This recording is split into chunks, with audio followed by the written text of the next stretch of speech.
Aujourd'hui, j'avais envie de faire un petit récap de la chaîne qui va avoir 1 an, là, le 23 mars, et puis vous expliquer un peu la suite avec les vidéos de prévues. En 1 an, c'est quand même 38 vidéos. J'ai plutôt bien bossé. Il y a 52 semaines par an. Et franchement, je suis content de moi. J'ai commencé doucement car le but pour moi était au début en fait de maîtriser ce format de vidéo où je fais une analyse complète d'un film et non plus juste une scène. Du coup, pour m'entraîner, j'ai fait des films que je connaissais bien et qui sont simples. La dernière trilogie Star Wars, la trilogie La planète des singes, que je vous conseille de voir si vous n'avez pas vu. Et puis j'ai commencé à faire à partir de septembre des films récents. Civil War, Furiosa, Dune.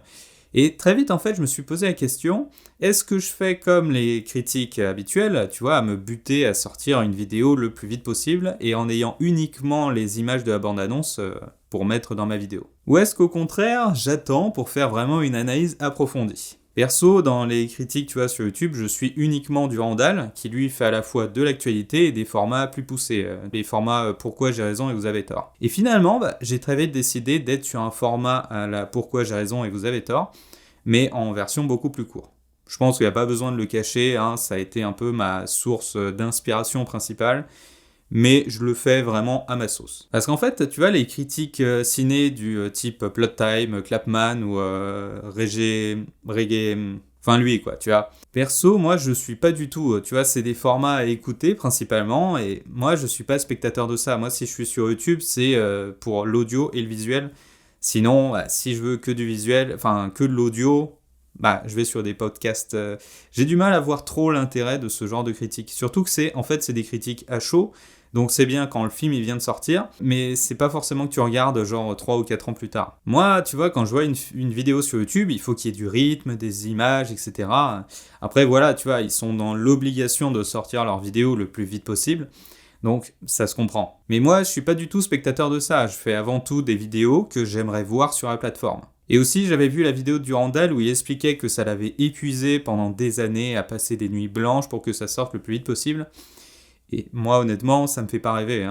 Surtout que j'ai un taf à côté. Je peux pas vraiment faire ça, moi. Et puis au final, ce qui ramasse le plus de vues sur la plateforme, c'est pas forcément les vidéos critiques, mais c'est les vidéos approfondies. Puis il y a aussi la réflexion que je me suis fait, parce que tu vois, des fois, forcément, je vois un film, mais ensuite, il travaille dans mon cerveau, tu vois, et 3 ou 4 jours plus tard, j'ai un avis quand même différent ou plus mitigé sur le film.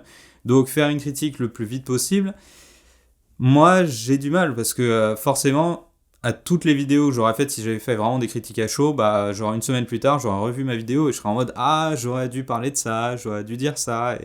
Et moi, j'ai envie de faire des vidéos où je me dis, voilà, ça c'est clôturé, ma vidéo elle est bien, j'ai à peu près parlé de tout. Voilà, et c'est une vidéo qui dure dans le temps. Après, c'est vrai que l'inconvénient, c'est que la vidéo sort forcément plus tard, donc la hype est passée. Et puis, honnêtement, ça me rajoute aussi beaucoup de travail de montage. Là, pour Interstellar, c'était quand même une grosse vidéo. J'ai dû passer au moins 20 heures de montage dessus dans la semaine, quoi. Plus l'écriture, le visionnage, ça c'est facilement 6 heures à peu près. Et puis le tournage, il y en a eu bien pour 1 heure et demie. J'ai à peu près vraiment 1 heure de rush global sur Interstellar. Ouais, honnêtement, ça va vite. Puis il y a aussi les imprévus, genre là récemment, il y a eu Bref. Tu vois, 4 jours avant que ce soit officialisé, j'ai un ancien collègue qui met en story le de l'affiche parisienne, tu vois. Et lui, comme il travaille comme monteur chez Disney+, je me suis dit, non, c'est pas possible que ce soit Bref, parce que quand même, tu vois, Bref, c'est l'enfant chéri de Canal+, c'est pas possible que Disney ait pu racheter ça. Et en fait, si, en fait. Et du coup, ils ont annoncé la saison 2. Et j'étais là en mode, oh la vache, mais c'est dans même pas 15 jours. Donc je me suis vraiment buté pour que l'épisode 1 et 2 ils sortent le plus vite possible. Après, c'est aussi l'avantage de notre époque, c'est que lorsque ça sort sur les plateformes, du coup, c'est beaucoup plus simple et je peux vous les sortir beaucoup plus vite, les vidéos. Gros avantage quand même par rapport au cinéma où je suis obligé d'attendre que ça sorte, quoi. D'ailleurs, au passage, regardez la saison 3 de Jack Reacher. Bon, toutes les saisons, elles sont bien, mais je trouve que cette saison 3, en tout cas pour l'instant, oh là là, j'ai vraiment adoré. Du coup, là, plus récemment, j'ai décidé de faire un format s'attardant sur le meilleur film d'un réal. C'est un des abonnés qui m'avait donné l'idée, comme ça, donc j'ai commencé par Interstellar, et la prochaine, ce sera sur Steven Spielberg. Alors attention, suspense, et ce sera la liste de Schindler. Et du coup, tu vois, j'ai eu le retour sur Interstellar où on m'a dit non, mais c'est pas Interstellar le meilleur, c'est Dark Knight et tout.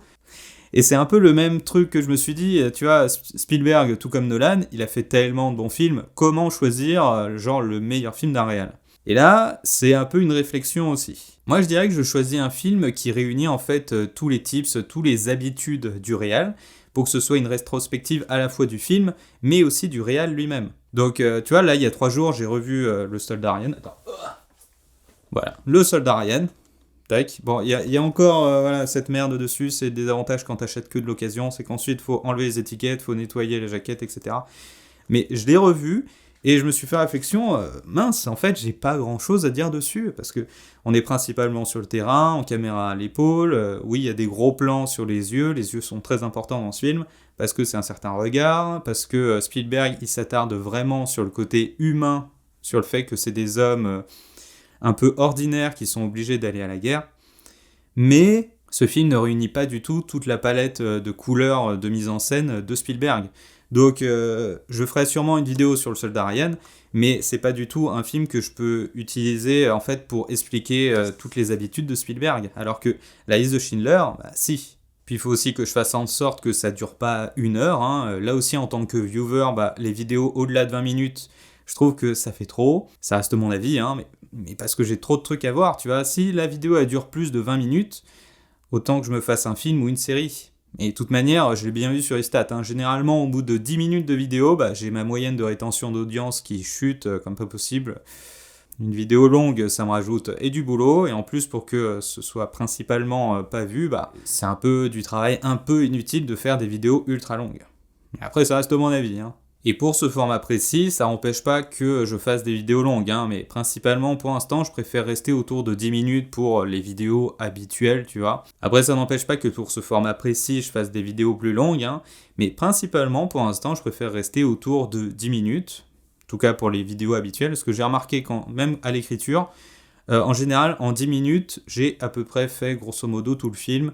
Éventuellement, on monte à 15 pour les gros films, si j'ai des anecdotes, si j'ai des choses à rajouter ou quoi. Et pareil, tu vois, t'as beaucoup de vidéos analyses qui mettent les extraits comme exemple, mais en s'attardant dessus, c'est-à-dire qu'ils laissent défiler le plan avec les dialogues et tout. Et ça aussi, j'ai un peu de mal. Moi, je le fais assez rarement, mais uniquement si vraiment j'en ai besoin. Tout simplement parce que je trouve que déjà, ça casse potentiellement le rythme de la vidéo. Mais surtout, en fait, techniquement, bah, si mon extrait dure plus de 4 secondes, bah là, j'ai le robot YouTube qui me tombe dessus, hein, tu vois, bim, droit d'auteur, donc je préfère expliquer la scène, et ça aussi, en tant que viewer, bah, dans la majorité des cas, j'ai pas besoin que tu me rebalances l'extrait, tu vois, en entier, je le connais le film, je l'ai vu aussi. Là, pour Alice de Schindler, j'ai écrit 12 pages, c'est-à-dire la colonne vertébrale de ma vidéo. Faut que je rajoute encore pas mal de choses, mais ouais, elle sera plus longue que celle d'Interstellar.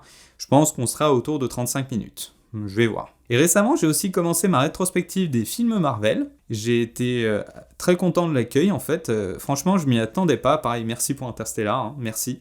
Parce que je m'y attendais pas parce que c'est des vieux films. Donc, potentiellement, il y a pas la hype et tout. Et puis, t'as énormément de vidéos dessus qui ont déjà été faites. J'ai été agréablement étonné que ça fonctionne. Et du coup, bah, ça me motive à continuer à faire d'autres vidéos. Yep, je vais poser ça. En tout cas, perso, mon objectif actuel, c'est que mes vidéos fassent plus de vues que je n'ai d'abonnés. D'ailleurs, ça, actuellement, je pense que ça devrait être l'objectif de tout youtubeur, en fait, faire plus de vues que d'abonnés sur la chaîne. Si ma vidéo fait ça, bah perso, moi, je considère que c'est déjà une réussite. Et depuis juillet, en fait, depuis juillet de l'année dernière, bah, il n'y a que ma vidéo sur The Fall Guy qui n'a pas tenu cet objectif. Toutes les autres vidéos ont réussi. Bon, tu vas me dire en même temps, j'ai pas beaucoup d'abonnés, donc c'est plus simple, c'est vrai. Là, j'ai presque fini d'écrire ma vidéo sur Hulk. Bon, c'est un film assez étrange quand même, hein. Le seul Marvel que j'avais pas encore vu, et bon, après je vais bientôt attaquer Iron Man 2. Mais ce sera pour plus tard, parce que là, je vais enchaîner plusieurs vidéos, mais d'actualité. D'ailleurs, n'hésitez vraiment pas à partager mes vidéos sur les réseaux sociaux, hein, quand vous le pouvez, hein, histoire de me faire un peu de pub. Et non, franchement, j'ai été très content d'Interstellar. Pareil pour Bref 2, bah, ma pote m'a dit « tu vas te faire déchirer ». Et en fait, non. Non, même moi, je sais pas trop ce qui m'a pris de balancer une vidéo comme ça, tu vois. Parce que j'ai commencé à écrire, tu vois. Et souvent sur YouTube, bah, t'es obligé de mettre des guillemets, des trucs dans tous les sens, histoire de choquer personne, tu vois. Quitte à rallonger ta vidéo comme pas possible. Pour qu'au final, il y ait toujours quelqu'un qui te dise « non, mais t'as rien compris, tu dois avoir un problème d'intelligence, le film est génial, bla bla bla bla bla ». Et quand j'ai commencé à écrire sur Bref 2, bah, au bout de 3 lignes, je me suis dit « franchement, j'en ai plus rien à foutre, hein. Je parle jamais de moi sur la chaîne, c'est le moment, et je vais faire les choses cash ». J'en ai trop marre que tout le monde dise des trucs avec des pincettes. Franchement, il y a un moment, mon public, il est adulte, tu vois. Ils sont pas censés être des fragiles. Vas-y, je vais vraiment dire ce que je pense, sans filtre. Tu vois, c'était un peu, je pose ma merde et vas-y, on verra bien. Et je m'attendais à recevoir un retour, tu vois, en retour une avalanche de merde, tu vois. Et étrangement, ça n'a pas été le cas. Alors, ouais, j'ai eu des commentaires habituels du genre t'as rien compris parce que. Ta gueule. Tu manques d'intelligence si t'as pas vu que. Ta gueule. Ça aussi, c'est le truc marrant avec les commentaires, c'est que des fois, tu vois, t'as des mecs qui vont te balancer non, mais t'as rien compris parce que nanana. Et je suis en mode t'as pas vu ma vidéo, mais j'en parle à tel moment, tu vois. C'est marrant parce que t'as des commentaires, des fois, ils te balancent des trucs alors qu'ils ont même pas vu ta vidéo. Très très utile de bosser à faire des vidéos, tu vois. Très très utile. Heureusement, ça reste une minorité, mais c'est une minorité que je trouve marrante parce que t'as aussi celui qui te rebalance. Genre, quand ils font des critiques écrites, ils te rebalancent un commentaire énorme comme ça. Il parle absolument pas de ta vidéo, il te rebalance un copier-coller de la critique écrite qu'il a faite, tu vois. Ça aussi, je suis en mode, ouais, c'est sympa, mais bon. Et ça aussi, c'est le truc cool avec YouTube, c'est que les commentaires dégueux, tu vois, moi, je suis limite de la Gestapo, hein, je censure direct. Ban, tu vois. Tu me parles comme de la merde, ban. Ça, j'avoue, j'adore. Franchement, ça, c'est le truc, ban. J'adore.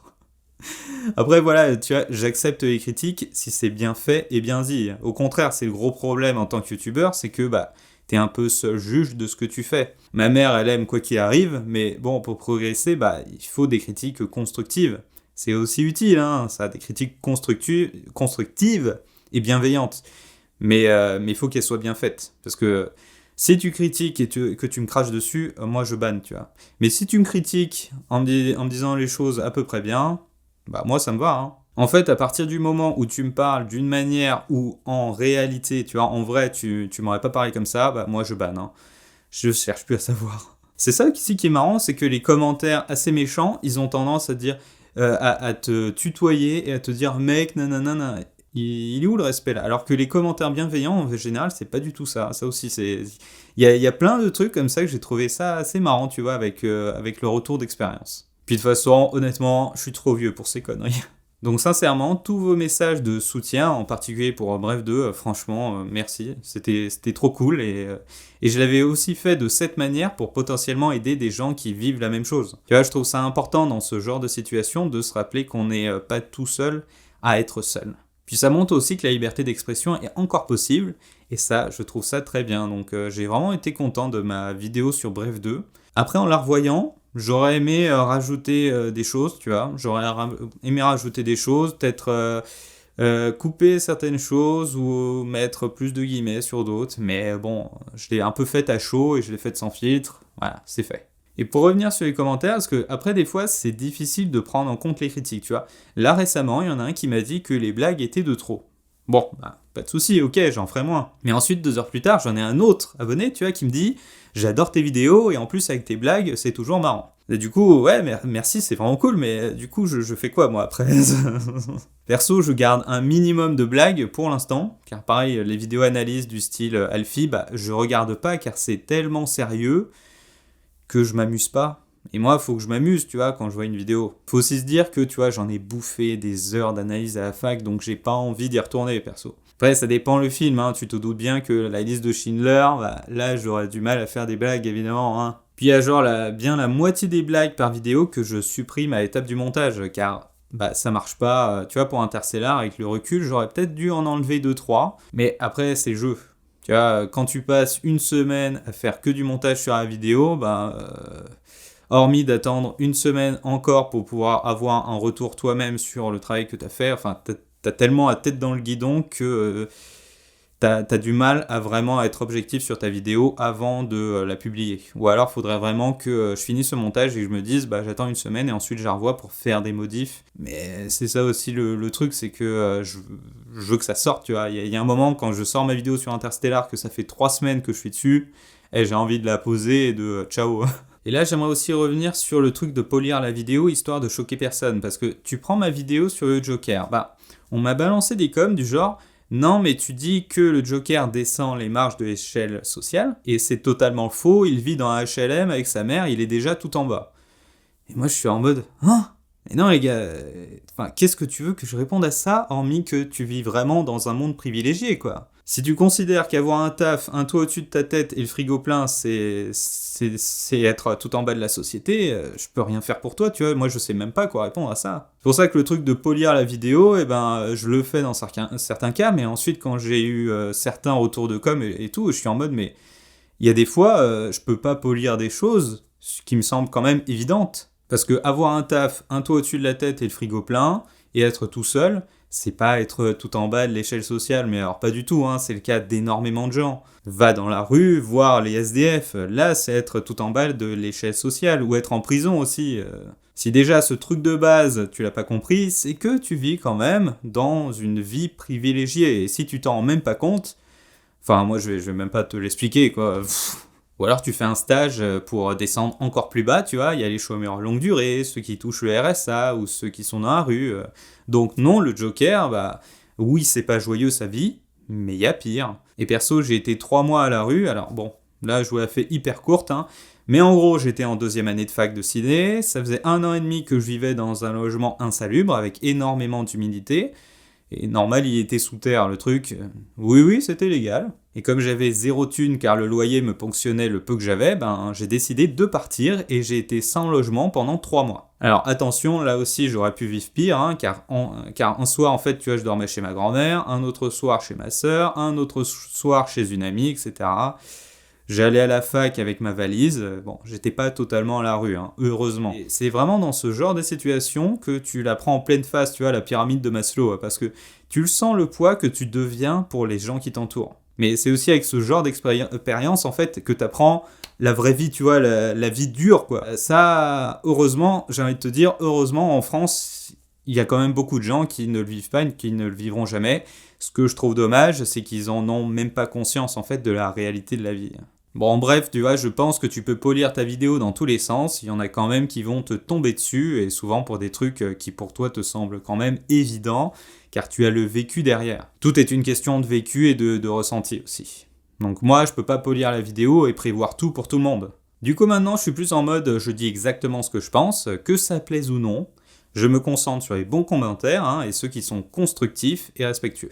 Voilà. Grosso modo, moi je suis assez satisfait de l'évolution de la chaîne, même si j'ai quand même du mal à comprendre comment ça se fait qu'elle n'évolue pas plus vite en fait, mais bon, si déjà je suis content de ma vidéo, c'est bien, et si en plus elle fait plus de vues que je n'ai d'abonnés, bah là c'est une totale réussite. Parce que ça aussi, il y en a même certaines que j'ai revues, des plus anciennes, et franchement, bah, je suis toujours content de ce que ça donne. Surtout que je fais tout de A à Z tout seul, hein. Là je vais en sortir plusieurs qui sont d'actualité, alors c'est Better Man, Un parfait inconnu et The Brutalist. The Brutalist, faut que je me motive parce que, bon, 3h30, et puis j'ai vu quelques extraits sur mon truc, j'étais en mode, et il y a beaucoup de cul quand même, hein. Et moi, ça, c'est des trucs, je trouve ça totalement inutile dans les films. Mais bref. Et comme c'est des films récents, d'actualité, mais que la hype est passée et que c'est un peu des films mineurs, on verra bien ce que ça donne en termes de stats. Côté analyse, moi j'essaye toujours de pas aller trop loin, car c'est ce que je reprochais à la fac ou même sur plein de vidéos analyses sur YouTube, hein, c'est que l'analyse va beaucoup trop loin. À un moment, si tu veux chercher des sous-lectures, bah, tu en trouves et tu peux déblatérer pendant des heures, hein. Moi je préfère ne garder que l'intention initiale du réal, qui en général est simple, et ça pour une très bonne raison. Le réal sait que la très grande majorité du public ne regardera son film qu'une ou 2 fois grand max. Donc ça n'a aucun intérêt pour lui que le public en fait ait des sous-lectures si compliquées qu'on peut en faire une disserte. Tu vois ce que je veux dire ? Lui, il veut transmettre un message, mais il faut que ce message il soit facilement compréhensible et surtout rapidement. Et là, tu vas me dire, ouais, Nolan, il y a des machins. Non, Nolan, c'est surtout côté marketing. Nolan, il est très très fort en marketing. C'est pas du tout un perfectionniste comparé à ce qu'on dit, non, c'est un marketeur à mort, parce qu'il sait que s'il met certaines choses dans son film qui ne sont pas expliquées et des petits détails, eh ben ça va faire parler sur le film, les gens vont s'interroger, ils vont en discuter, et donc forcément, le film, il va durer dans le temps, et le box-office aussi, eh ben ça va le faire monter. Ça aussi, il est fort Nolan pour ça. Autre chose aussi, c'est que des fois, je suis un peu jaune à l'écran, et c'est normal, en fait, c'est parce que j'ai dû me foirer à l'étalonnage, tout simplement. Comme j'utilise la lumière du soleil qui vient de là, de ma fenêtre, et qui tape sur les bâtiments et les toits, tu vois, j'ai beaucoup de jaune qui me vient sur le visage, donc malheureusement, si je me suis foiré à l'étalonnage, c'est parce qu'aussi, quand je passe tout mon dimanche, genre 8 heures de montage, que ma vidéo est enfin finie, et que il est 18h et que je suis en mode faut vraiment vite qu'elle sorte la vidéo, sinon je suis obligé de la reporter au lendemain, et ben des fois, forcément, l'étalonnage, je vais un peu trop vite dessus. Donc ça, c'est un peu ma faute. Parce que j'ai remarqué ça pour la vidéo de Truman, après coup, j'étais en mode waouh, je suis méga jaune. Et pareil, hein, si vous demandez pourquoi je suis en blanc, bah c'est un truc technique. Parce que j'ai la GoPro qui... Vu que la GoPro, elle est pas faite pour ce genre de choses, elle est trop proche de la vitre. Attends, faut que je trouve un truc noir. Attends. Ouais, bon, bah j'ai trouvé un t-shirt qui traîne. Attends, admettons. Enfin, je sais pas si vous les voyez, les espèces de couleurs, là. Enfin, tu vois, t'as des trucs qui passent et je suis obligé, en fait, d'être en blanc si je veux pas que j'ai les espèces de reflets qui apparaissent, en fait. Ça, c'est uniquement technique. Je peux pas faire sans, donc je suis obligé d'être en blanc. Ça, c'est des petits trucs techniques, tu vois, qui étaient obligés de faire. Donc, normalement, je serais toujours en blanc, à moins que je change de caméra. Mais j'ai regardé, enfin, si je veux avoir la caméra que je veux, qui soit bien pour le temps et tout, il y en aura au moins pour 1 500 €, donc un peu compliqué. En tout cas, merci de suivre la chaîne, hein. Si vous voulez la soutenir, n'hésitez pas à regarder intégralement mes vidéos, hein, parce que ça c'est super important pour l'algorithme, c'est vraiment le plus important, c'est que ma vidéo elle soit vue de A à Z. Et aussi, n'hésitez pas à les partager sur les réseaux sociaux aussi pour la faire évoluer et que je puisse au moins peut-être en vivre un jour, ça aussi ce serait cool. En tout cas, vraiment, merci d'être là, merci de regarder mes vidéos dès qu'elles sortent, parce que ça aussi, c'est hyper important pour l'algorithme. Ça me motive à faire d'autres vidéos, parce que au final, j'adore ce que je fais. Ça, c'est plutôt cool. Moi, perso, ça me fait vraiment beaucoup de bien d'écrire sur les films, de donner mon avis. Après, ça reste mon avis, je ne dis pas la vérité intégrale, hein. Je ne suis pas comme ça. C'est uniquement mon avis, après, vous le prenez ou non, vous êtes d'accord ou non. Tout ça dans la bienveillance, évidemment. En tout cas, merci de me suivre et de regarder mes vidéos, d'aimer ce que je fais. Et je vous dis à la prochaine. Et normalement, la semaine prochaine, ce sera Better Man que je vais tourner juste après. Là. Allez, bisous.